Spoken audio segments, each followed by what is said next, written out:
Few television franchises have captured the public imagination in recent years like Yellowstone. Taylor Sheridan's neo-Western saga about the Dutton family's fight to preserve their Montana ranch became a cultural juggernaut, spawning prequels, sequels, and spin-offs with star-studded casts and cinematic storytelling. But despite its overwhelming success, the Yellowstone franchise continues to suffer from a single, lingering misstep, one that happened 5 years ago and still haunts its legacy today.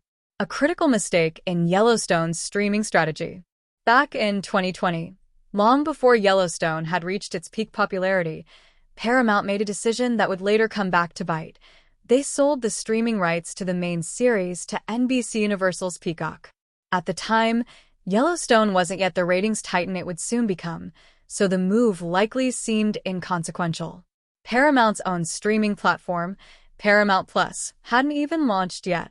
But once it did launch in 2021, the absence of Yellowstone on its own home turf was glaring and costly. As the show's fame skyrocketed, Paramount was legally locked out of streaming the very franchise it owned and produced. Peacock retained exclusive streaming rights to Yellowstone, while all of the franchise's spin-offs and prequels, such as 1883 and 1923, were made available only on Paramount Plus. The result?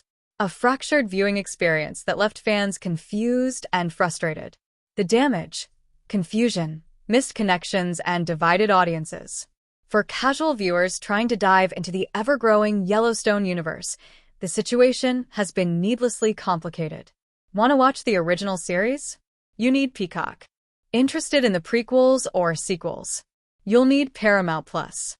There's no single place where the entire saga can be enjoyed, a rare and self-defeating position for such a high-profile franchise. This streaming split didn't just affect convenience. It directly hurt the franchise's ability to maintain momentum and build synergy across its titles. Some fans of Yellowstone might be completely unaware of the existence of 1883 or 1923. Conversely, those watching the prequels on Paramount Plus might have no easy access to the flagship series that started it all. Paramount Global President Bob Bakish even admitted as much, calling the original Peacock deal unfortunate during a 2022 meeting with investors. The mistake left Peacock benefiting from Yellowstone's peak popularity, while Paramount Plus, despite being the central hub for the franchise's future, had no access to its cornerstone property. A patchwork franchise in a unified streaming world. Today, most streaming success stories are built on interconnected universes. Think Star Wars on Disney+, The Witcher on Netflix, or the ever-expanding Marvel Cinematic Universe. In that context, Yellowstone's fractured ecosystem is a glaring outlier. The streaming rights blunder has likely suppressed what could have been even greater success and cultural dominance. To make matters worse, release schedules further alienated viewers. For example, when the 5th season of Yellowstone aired on the Paramount Network, it wasn't available for streaming on Peacock until much later. Fans relying solely on streaming had to avoid spoilers for weeks or months, a tall order in today's media-saturated world. What comes next for Yellowstone? Despite its early streaming fumble, the Yellowstone universe is far from finished. Several new spin-offs are in development, all expected to stream exclusively on Paramount Plus, firmly out of Peacock's reach. Among the most anticipated are Dutton Ranch, following Beth Dutton and Rip Wheeler as they forge a new life on a separate ranch in Montana. Why? Marshals, a procedural-style series tracking Case Dutton's career as a livestock commissioner.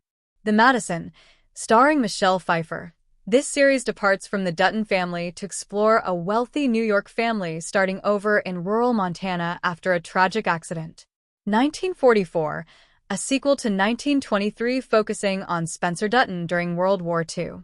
6666, a spin-off set on the historic 4-6's ranch in Texas.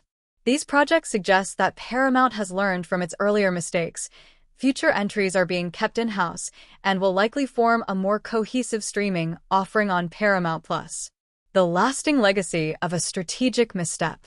5 years after that fateful licensing deal, the effects are still rippling across the Yellowstone franchise. While the original series will likely remain locked to Peacock for the foreseeable future, Paramount has shifted its strategy to ensure that everything going forward builds up its own platform. Still, the damage has already been done. There's no way to measure how much bigger Yellowstone might have been if it had all lived under one roof. What's certain is that one decision, made when Yellowstone was still finding its footing, ultimately fractured its universe and left Taylor Sheridan's empire to grow in two disconnected halves.